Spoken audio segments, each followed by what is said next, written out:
How to change aspect ratio in Snapseed. So first, just simply click on your Snapseed app to open it up. And now you could add photos by clicking on the plus icon here at the middle, but I have already added mine. So I'm just going to simply select this photo. And what you need to do now is click on the crop icon right there. So if you don't have the crop icon, just simply go to tools, then find the crop icon or the crop option right here on the list of tools. So you'll find it under retouch and transform. So click on crop. Now once that is done, you will see this icon right here on the bottom right, which is this one. And if you click on it, you will see all of the aspect ratios available.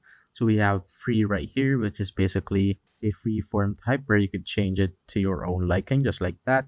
But you could also get the presets right here. So we have the original, the DIN, we have the square, and the 4x5, 5x4, and all the other aspect ratios right here. So you could try out different ones if you want. You could also go 16:9 or 9:16, just like that. But let's say I want to try this one. So once you're done selecting, just simply click on the check icon or the check option here on the bottom right, and it will automatically change your aspect ratio to that particular option that you have picked. And once you're satisfied, you simply need to save your work, and that is how you basically change the aspect ratio in Snapseed.